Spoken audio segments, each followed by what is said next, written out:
ကဘာမှာအရန်ထူးဆန်းတဲ့နေရာ၃ခုရှိပါတယ်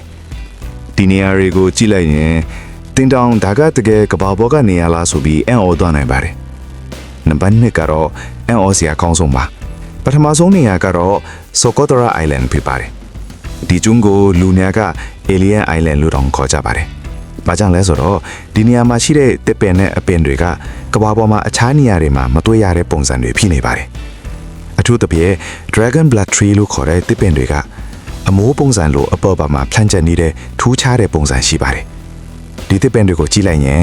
တကယ်ပဲတခြားဂျိုတစ်ခုကိုရောက်သွားတယ်လို့ခံစားရပါတယ်။တစ်ပင်ပညာရှင်တွေကလည်းဒီကျုံးမှာရှိတဲ့အပင်အမျိုးအစားအများကြီးဟာကမ္ဘာအခြားနေရာတွေမှာမရှိတဲ့အထူးအမျိုးအစားတွေဖြစ်တယ်လို့ပြောကြပါတယ်။ဒါကြောင့်ပဲဒီကျုံးကိုကမ္ဘာပေါ်ကအထူးဆန်းဆုံးနေရာတွေထဲကတစ်ခုလို့သတ်မှတ်ကြပါတယ်။နောက်ထပ်အရန်ထူးဆန်းတဲ့နေရာကတော့ Darvasa Gas Crater ဖြစ်ပါတယ်။ဒီနေရာကိုလူတွေ Door to Hell ဒါမှမဟုတ်ငရေတခါလို့ခေါ်ကြပါတယ်။ဒီအပေါက်ကြီးဟာ1971ခုနှစ်မှာ gas drilling လုပ်နေချိန်မတော်တဆမြေပြိုကျသွားရာကနေပေါ်လာခဲ့တာပါ။အဲ့ဒီအချိန်မှာသိပ္ပံပညာရှင်တွေကအန်ဒရရှိတဲ့ gas များမထွက်လာအောင်မီးရှို့ထားဖို့ဆုံးဖြတ်ခဲ့ကြပါတယ်။သူတို့ထင်ထားတာက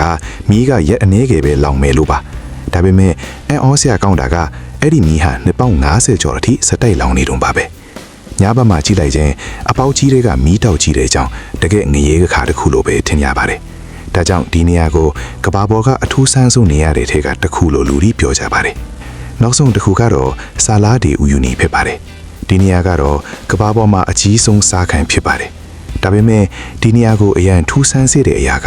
မောရွာပြီးတဲ့အချိန်မှာဖြစ်ပါတယ်။မောရွာပြီးရင်မြေပြင်ပေါ်မှာရေပါပါလေးဖုံးထွက်တတ်ပါတယ်။အဲ့ဒီအချိန်မှာကောင်းကင်ကြီးကမြေပြင်ပေါ်မှာမှန်တချက်လို့ပြန်ထင်လာပါတယ်။တခါလေးဆိုရင်ကောင်းကင်နဲ့မြေကြားကကွာခြားချက်ကိုတောင်မသိနိုင်အောင်အရန်လာပြီးထူးဆန်းနေတတ်ပါတယ်။ဒါကြောင့်လူတွေဒီနေရာကို Mirror of the Sky လို့ခေါ်ကြပါတယ်။ဒါဆိုရင်ဒီနေရာ၃ခုထဲမှာသင်အန်အော်ဆုံးထတာပဲနေရာလဲ။ comment မှာပြောခဲ့ပါအောင်။ဒီလိုစိတ်ဝင်စားဖို့ကောင်းတဲ့ဘဟုတုတဗီဒီယိုတွေကြည့်ချင်ရင်တုတရတဲ့ Media Channel ကို subscribe လုပ်ထားဖို့မမေ့ပါနဲ့။